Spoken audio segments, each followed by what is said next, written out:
Hello Dianites, good evening. Today in this lecture we are discuss about next part of life span. भाई पिछले जो हमारा video था उस वीडियो लेक्चर के अंदर हमने बात करी थी लाइफ स्पेन के बारे में, जिसमें हमने ये चीज़ जानी थी कि लाइफ स्पेन क्या होता है और किस तरह से डिफरेंट ऑर्गेनिज्म का लाइफ स्पेन डिफरेंट होता है। लाइफ स्पेन के बारे में हमने क्या पढ़ा था? हमने पढ़ा था या हमने सीखा था कि किसी भी ऑर्गेनिज्म का उसके बर्थ से लेके उसके नेचुरल डेथ तक का जो टाइम पीरियड है, यानी कि किसी ने जन्म लिया है, अब वो नेचुरल तरीके से, किसी एक्सीडेंट से नहीं, नेचुरल तरीके से कब वो डेथ होता है, कब वो मरता है, उस बीच का जो टाइम पीरियड था उसको अपन क्या कह रहे थे? लाइफ स्पेन कह रहे थे। तो लाइफ स्पेन की सबसे खासियत बात क्या है कि जो भी जन्म लेगा वो क्या होगा? मरेगा जरूर। इट मींस जिस भी ऑर्गेनिज्म ने इस अर्थ पे क्या किया है? बर्थ किया। इट मींस जिसका एग्जिस्टेंस अभी है, यानी कि जिसने जन्म लिया है, उसका नेसेसरी है, उसका सर्टेनिटी क्या है कि वो मरेगा जरूर। अब ये हो सकता है, डिपेंड करेगा लाइफ स्पेन पे। भाई कोई 10 साल जीता है, इट मींस किसी का लाइफ स्पेन 10 साल का है, तो क्या होगा कि वो 10 साल के बाद मरेगा। किसी का लाइफ स्पेन 2000 साल का है। हमने देखा था कि बहुत सारे ऐसे ट्री होते हैं जिनका लाइफ स्पेन 2000 का, 5000 का, इतने ज्यादा भी लाइफ स्पेन होता है। तो उनका डेथ कब होगा? उनके लाइफ स्पेन के कंप्लीट होने के बाद होगा। ओके, तो इस बात को अपन समझ चुके थे। इसी पॉइंट के ऊपर अपना एक लाइन है, उस लाइन को डिस्कस करते हैं और उसको समझने का अपन कोशिश करते हैं। चलिए, तो लाइन क्या है आपकी? देखिए, whatever lifespan death of every individual organism is an certainty, means क्या हो गया इसका कि no individual is immortal।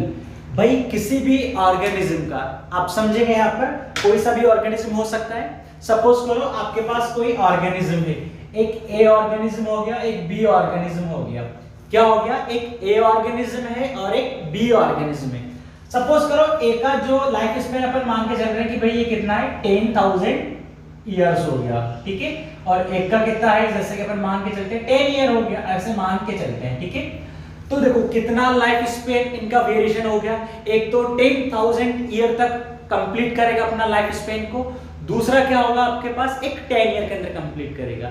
But in दोनों में कॉमन चीज क्या है? कॉमन चीज ये है कि दोनों का क्या है? डेथ, यानी कि दोनों का क्या है? मृत्यु, यानी कि दोनों की डेथ, दोनों के मरना, ये चीज क्या है? इनका कॉमन है। यानी कि ये चाहे से 10 साल जिए, ये चाहे से 10,000 साल जिए। ऐसा कोई सा भी आप एग्जांपल ले सकते हो, whatever example you can take. तो कोई सा भी आपने एग्जांपल ले लिया है, उस एग्जांपल में हो सकता है लाइफ स्पेन उसका 10 वेरिएशंस कुछ भी हो सकता है। ओके, उनके अंदर कॉमन चीज ये होगी कि उनकी डेथ क्या होगी? नेसेसरी है, सर्टेनिटी है। यानी कि कोई भी क्या नहीं होगा आपके पास, कोई भी इस अर्थ में, इस वर्ल्ड के अंदर क्या नहीं है? अश्वत्थामा नहीं है। अश्वत्थामा के बारे में आप जानते होंगे ना, जिसको माना जाता है ना कि वो अमर है। ओके, तो इसका मतलब क्या होगी? No one individual immortal in this world, कोई भी अमर नहीं है भाई, ठीक है। इस बात को आप ध्यान देंगे। बट क्या है, कुछ आपके पास ऑर्गेनिज्म है जिनको अपन एक्सेप्शन के अंदर काउंट करेंगे या जिनको अपन एक्सेप्शन मान के चलेंगे। ओके, उनके पास क्या होता है? निंजा टेक्निक है। आपने देखा होगा ना डोरेमोन के पास क्या होता है? निंजा टेक्निक होती है हर चीज के पास। इनके पास भी क्या होता है? निंजा टेक्निक, और बहुत बेहद कमाल की निंजा टेक्निक है। निंजा टेक्निक किस चीज की है इनके पास कि ये क्या करते हैं? आपके पास मरते नहीं है। इट मींस इनकी डेथ नहीं होती है। अब आप सोच रहे होंगे कि अभी तो मैं कह रहा था कि नो वन, आपके पास कोई भी किसी भी ऑर्गेनिज्म की डेथ नहीं होती। भाई इनका क्या होता है? जो सिंगल सेल ऑर्गेनिज्म है ना, जिनकी अपन बात कर रहे हैं, इनका क्या होता है? नेचुरल डेथ पॉसिबल नहीं होता है, यानी कि नेचुरल तरीके से नहीं मरेंगे। बट हो सकता है सम एक्सीडेंट हो गया, किसी से टक्कर वक्कर हो गई इन सिंगल सेल्स की, या किसी भी अदर केमिकल फैक्टर से, फिजिकल फैक्टर से इनको डिस्ट्रॉय किया जा सकता है, इनको मारा जा सकता है। तो इस बात को अपन क्रिस्टल क्लियर करेंगे कि भाई इनकी नेचुरल तरीके से अपने आप मौत नहीं होगी, बट ये किसी केमिकल के कांटेक्ट में आ गई, किसी फिजिकल यानी कि रेडिएशन वगैरह के कांटेक्ट में आ जाते हैं तो ये डेथ हो सकते हैं, ठीक है। अब नेचुरल तरीके से कैसे नहीं मर रहे हैं, इसके पीछे का रीजन अपन जानेंगे कि इनमें ऐसी कौन सी निंजा टेक्निक है भाई जिससे ये मरते नहीं है। ओके। बेसिकली आपके पास जो इमॉर्टल एग्जांपल, इमॉर्टल ऑर्गेनिज्म में कौन कौन आएंगे? Single cell organism, just like amoeba हो गया, पैरामीशियम हो गया, एंड बहुत सारे आपके पास सिंगल सेल के ऑर्गेनिज्म एग्जांपल्स हैं, ठीक है ना। आपको मिल जाएंगे बायोलॉजी के अंदर बहुत सारे एग्जांपल्स जो सिंगल सेल के, वो सभी कैसे होंगे आपके पास? वो सभी आपके पास होंगे इमॉर्टल, ठीक है। बायोलॉजी में अपन उनको क्या करेंगे? इमॉर्टल काउंट करेंगे, अमर बोलेंगे उनको, यानी कि बायोलॉजी के अश्वत्थामा कहेंगे इनको। क्या कहेंगे? बायोलॉजी के अश्वत्थामा। इट मींस ये क्या नहीं होंगे आपके पास? डेथ नहीं होगी। चलिए अब इनके पीछे की अपन निंजा टेक्निक को समझने का कोशिश करेंगे कि इनके पास ऐसी क्या टेक्निक है, ऐसा क्या तरीका है कि ये मर नहीं रहे, इनकी डेथ नहीं हो रही। बाकी तो पूरा बायोलॉजी के अंदर या पूरा वर्ल्ड के अंदर जितने भी ऑर्गेनिज्म है सब मर रहे हैं, ऐसे इनके पास यानी कि सिंगल सेल ऑर्गेनिज्म के पास ऐसा क्या क्वालिटी है, ऐसा क्या फीचर है, ऐसी कौन सी निंजा टेक्निक है कि ये मर नहीं रहे। अगर आपको कोई बात पता लग गई तो अपन के लिए फायदेमंद हो जाएगा ना, हम भी नहीं मरेंगे, ठीक है। इसको समझने का अपन ट्राई करेंगे, ओके। तो सबसे पहले मैं आपको ये चीज बताऊं कि ये आपके पास डेथ क्यों नहीं होते हैं या अमर क्यों है। इसके लिए आपको एक चीज समझनी पड़ेगी। देखिए लाइफ साइकिल इवेंट क्या होता है भाई। लाइफ साइकिल मैंने आपको लास्ट वीडियो के अंदर भी बताया था कि कोई ऑर्गेनिज्म अपना लाइफ साइकिल के अंदर कौन कौन से स्टेप आती है, कौन कौन से स्टेजेस आती हैं, उस स्टेजेस को अपन क्या कहते हैं? लाइफ साइकिल कहते हैं। जैसे कि किसी का अपने अगर बात करें ह्यूमन के बारे में तो हम क्या होते हैं? बर्थ लेते हैं, फिर उसके बाद हमारी ग्रोथ होती है, फिर हम मैच्योर होते हैं, फिर हम एजिंग, फिर डेथ। ये अपने पास क्या है? कुछ स्टेप है ना। तो birth, growth, maturity, ageing, death, यानी कि stages of life is called life cycle. भाई हमारी लाइफ साइकिल के अंदर जो जो स्टेजेस जो हमारी लाइफ के अंदर जो जो स्टेजेस आ रही है, बर्थ भी हो रहा है आपका यहाँ पर ग्रोथ भी होगा ना, ग्रोथ, बच्चे से आप बड़े होंगे, फिर मैच्योरिटी आएगी। मैच्योरिटी का मतलब क्या हो गया? आप रिप्रोडक्टिवली क्या हो चुके हैं? आप कैपेबल हो चुके हैं, यानी कि रिप्रोडक्शन के लिए आप कैपेबल हो चुके हैं। उसके बाद एजिंग आ गया। एजिंग में क्या होगा आपके पास? आपकी सेल्स का जो वर्किंग एफिशिएंसी है वो कम हो जाएगा। और उसके बाद डेथ, ठीक है।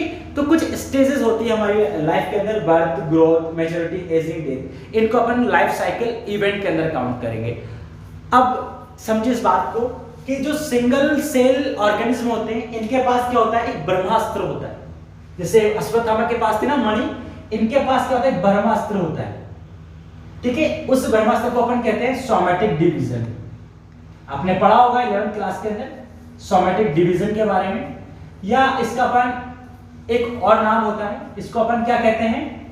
इसको अपन माइटोसिस डिवीजन भी कहते हैं भाई, माइटोसिस डिवीजन भी कहते हैं, ठीक है ना भाई। सोमैटिक क्यों कह रहे हैं? Because it's necessary for somatic growth. भाई सोमैटिक डिवीजन कहने के पीछे के रीजन ये हो गया कि इसका इंपॉर्टेंस किसमें होता है? सोमैटिक ग्रोथ के अंदर। भाई जैसे कि हमारा बॉडी का साइज बढ़ता है ना, वो क्यों बढ़ता है? बिकॉज ऑफ सोमैटिक डिवीजन, ठीक है ना। यानी कि सोमैटिक डिवीजन से हमारी क्या होती है? ग्रोथ हो रही है। आज सपोज करो मेरे बाइसेप्स का साइज अभी 15 है, सपोज करो, ऐसा है नहीं। अगर ये कैसे हो जाए? 22 हो जाए, तो इसमें कौन इंपॉर्टेंट रोल प्ले करेगा आपके पास? सोमैटिक डिवीजन, ठीक है ना। या somatic cell division, mitosis cell division भी कह सकते हैं इसको, और ठीक है ना, ये कहेंगे, या माइटोटिक सेल डिवीजन भी इसको कहते हैं। इस चीज को आप ध्यान रखेंगे। तो भाई होता क्या है अमूमन इनमें? क्या होगा आपके पास कि सोमैटिक ग्रोथ हो गई, जैसे कि बर्थ हुआ आपके पास, उसके बाद सोमैटिक ग्रोथ। तो सोमैटिक ग्रोथ के थ्रू क्या कर देते हैं? ये रिप्रोडक्शन कर देते हैं। भाई ये बहुत कमाल की चीज है और बहुत इंपॉर्टेंट पॉइंट है ये। इससे आपके पास बोर्ड के अंदर भी क्या होता है? आपके बोर्ड के अंदर भी एक क्वेश्चन पूछ लिया जाता है कि इनको अपन इमॉर्टल ऑर्गेनिज्म क्यों कह रहे हैं। उसके पीछे का रीजन आपको यहाँ समझ में आएगा भी, और आपके कॉन्सेप्ट को क्लियर करने के लिए भी ये रीजन को समझना बहुत ज्यादा जरूरी है, ओके। तो भाई क्या होता है? बेसिकली इनमें सोमैटिक डिवीजन ग्रोथ के लिए यूज होता है, बट ये ऑर्गेनिज्म क्या होते हैं? बड़े चालाक होते हैं। इनका लाइफ स्पैन तो वैसे बहुत कम होता है, सिंगल सेल ऑर्गेनिज्म में एक ही तो सेल होती है, ठीक है। तो ये क्या करते हैं आपके पास? ये उसी सेल डिवीजन से क्या कर देते हैं? रिप्रोडक्शन कर देते हैं। इट मींस इन्होंने क्या करा आपके पास? जैसे कि ये ए ऑर्गेनिज्म है ना, जैसे कि ये ए अमीबा, इसने जिस तरीके से ये ग्रोथ करता है, यानी कि सोमैटिक डिवीजन से ये ग्रोथ करेगा, उसी डिवीजन के थ्रू क्या कर देता है? ये आपके पास रिप्रोडक्शन कर देता है। क्या कर देता है? रिप्रोडक्शन। रिप्रोडक्शन का मतलब क्या हो गया कि ये अपनी दो प्रोजेनी को बना देता है या दो प्रोजेनी को ये फॉर्म करेगा। क्या करेगा? जैसे कि सपोज करो C एंड आपके पास C। अब मैं C और C क्यों लिख रहा हूं, इसका रीजन भी मैं आपको आने वाली क्लासेस के अंदर बताऊंगा। इनको बेसिकली अपन क्या कहते हैं? क्लोन कहते हैं, ठीक है ना।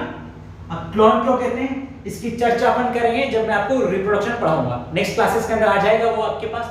तो बेसिकली क्या होगा, A जिसने क्या करा C एंड C, तो इस प्रोसेस को अपन कह रहे हैं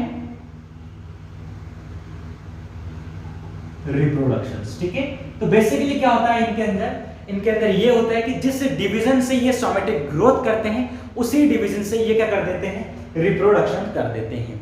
जिससे क्या होता है, अब इनमें क्या होगा, जस्ट ग्रोथ के बाद क्या हो गया, रिप्रोडक्शन स्टेज आ गई। इट मींस उनके बाद क्या हो गया, ये डिवाइड हो चुके, इनका जो बॉडी है वो डिवाइड हो चुका है फर्दर 2 ऑर्गेनिज्म के अंदर या 2 ऑफस्प्रिंग के अंदर। ओके, अब बेसिकली हमारे अंदर क्या होगा, देखो हमारे अंदर होगा ये कि बर्थ, फिर ग्रोथ होगी, फिर मैच्योरिटी आएगी, फिर एजिंग होगा, फिर डेथ होगा। तो भाई साहब इनके अंदर देखो 2 स्टेप नहीं आए आपके पास, इनके अंदर एजिंग नहीं आई और डेथ नहीं आई। मैच्योरिटी का मतलब ये होता है कि ये क्या कर देते हैं, मैच्योर हो चुके हैं रिप्रोडक्शन के लिए। तो 3 स्टेप इनके अंदर होती है, बर्थ होता है, इनके अंदर ग्रोथ होगा और मैच्योरिटी होती है। इनके अंदर क्या क्या नहीं होंगे, एजिंग नहीं होगा और डेथ नहीं होगा।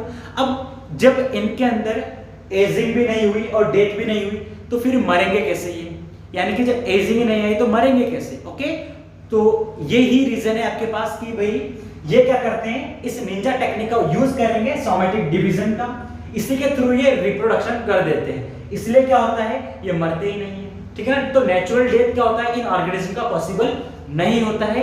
ये क्या हो सकता है आपके पास, किसी केमिकल से, किसी फिजिकल मेथड से हो गया, फिजिकल फैक्टर से हो गया, या किसी gamma radiations, alpha beta radiations, UV radiations, इनसे क्या होंगे, ये डेथ होगी। ओके, तो इस बात को आप समझें, ठीक है।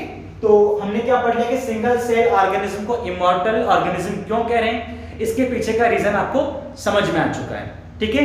अब इधर सुनो, लॉजिकल क्वेश्चन क्या हो गया, अगर हमारा क्या हो, बुढ़ापा नहीं आए, अगर हम ऐसी टेक्निक का यूज करें कि आपको बुढ़ापा नहीं आ रहा, अब आपके बुढ़ापे के लिए, आपकी एजिंग के लिए क्या होता है, कुछ ग्लैंड्स नेसेसरी होती है, जिसको अपन कहते हैं थाइमस ग्लैंड्स कहते हैं, वो बहुत नेसेसरी होती है। वो समय के साथ क्या होता जाता है, स्मॉल होती जाती है, और जितना स्मॉल वो होती जाएगी आपका एजिंग के लिए सिंबल होता है वो, ठीक है ना। तो एजिंग डिटेक्टर भी कहते हैं उसको। तो अगर इस ग्लैंड को अपन रोक देना, अपन कभी बूढ़े नहीं होंगे, अपन बूढ़े नहीं होंगे तो फिर आपको पता है एजिंग नहीं आएगी तो डेथ भी नहीं होगी, तो हम इस तरीके से अमर हो सकते हैं। बट बहुत सारे साइंटिस्ट वर्क कर रहे हैं कि भाई अभी तक वो इस चीज को नहीं कर पाए, यानी कि वो अभी बुढ़ापा नहीं रोक पाए, बट हो सकता है आने वाले फ्यूचर के अंदर ऐसी कोई टेक्नोलॉजी आ जाए, ऐसा कोई मेथड साइंटिस्ट डिस्कवर कर ले जिससे आप इस चीज को रोक दो। अगर बायोलॉजी में एजिंग रुक गया तो आपका डेथ रुक जाएगा, आपका लाइफ इसमें इंक्रीज हो जाएगा, ठीक है। But this is not possible now this time, अभी ये संभव नहीं है। ओके, तो आज की क्लास में हमने क्या डिस्कस किया, आज की क्लास में हमने डिस्कस किया कि किसी भी ऑर्गेनिज्म का लाइफ स्पेन कितना ही हो, उसका डेथ पॉसिबल है, यानी कि सर्टेन है, फिक्स है भाई, वो मरेगा ही मरेगा। कोई भी अस्पताल की तरह नहीं है जो अभी भी पहाड़ियों में घूम रहा है। दूसरी बात ये होगी कि आपके पास क्या होगा, एक्सेप्शन के अंदर काउंट करेंगे अपन जितने भी सिंगल सेल ऑर्गेनिज्म है उनको, ठीक है, जैसे कि अमीबा हो गया, पैरामीशियम हो गया, इन सब को अपन एक्सेप्शन के अंदर काउंट करेंगे। एक्सेप्शन के अंदर इसको काउंट किया जाएगा और इनको क्या माना जाएगा, इमॉर्टल माना जाता है। इमॉर्टल क्यों हो रहे हैं ये, बिकॉज सोमेटिक डिवीजन। हमारे अंदर क्या होता है, सिर्फ ग्रोथ सोमेटिक डिवीजन से होगी, हमारा रिप्रोडक्शन जो होता है वो डिपेंड करेगा किस चीज पे, मियोसिस डिवीजन पे। ये बहुत बड़ा डिफरेंस है, ठीक है ना, इनके अंदर और हमारे अंदर। इसलिए हम क्या होते हैं, कभी अमर नहीं हो सकते, ठीक है भाई, इस चीज का आपको ध्यान रहेगा। आज के वीडियो लेक्चर के अंदर अपन इतना ही स्टडी करेंगे, इतनी ही चीजों को डिस्कस करेंगे। नेक्स्ट वीडियो पार्ट के अंदर हम बात करेंगे रिप्रोडक्शन के बारे में। रिप्रोडक्शन क्या होता है, किस किस टाइप का रिप्रोडक्शन होता है, किसी आपके पास हर ऑर्गेनिज्म में क्या होता है, रिप्रोडक्शन का टाइप अलग अलग होता है। जैसे कि आप बात करेंगे किसी ऑर्गेनिज्म में आपको सेक्सुअल देखने को मिलेगा, किसी के अंदर आपको एसेक्सुअल देखने को मिलेगा, किसी के अंदर आपको वेजिटेटिव देखने को मिलेगा। तो इसके पीछे का भी अपन रीजन जानेंगे नेक्स्ट क्लास के अंदर कि ऐसा क्या रीजन है, किसी के अंदर सेक्सुअल मिल रहा है, किसी के अंदर एसेक्सुअल मिल रहा है, ठीक है। और रिप्रोडक्शन करना क्यों जरूरी है हर ऑर्गेनिज्म के लिए, उसके पीछे का रीजन अपन जानेंगे। तो बेसिकली अगर मैं आपको बताऊं तो अपनी जो नेक्स्ट क्लास है वो बहुत ज्यादा कॉन्सेप्चुअल क्लास होने वाली है। बहुत सारे अपन बोर्ड के क्वेश्चंस को डिस्कस करेंगे उसके अंदर, और बहुत सारे ऐसे पॉइंट को डिस्कस करेंगे जो नीट के एग्जाम के लिए बहुत ज़्यादा इंपॉर्टेंट है। तो होप सो आपको ये लेक्चर बहुत अच्छा लगा होगा, बहुत समझ में आया आपको, ठीक है। और अगर आपको वीडियो का लेक्चर समझ में आया तो प्लीज़ वीडियो को लाइक करें, और हमारे यूट्यूब चैनल या आपके परिवार, आपकी जो फैमिली है डायोड एकेडमी, उसके यूट्यूब चैनल को भी आप सब्सक्राइब करें, एंड आप भी डायोनाइट बने, यानी कि आप भी डायोड फैमिली का एक पार्ट बने, डायोड फैमिली के आप एक मेंबर बने। Thank you.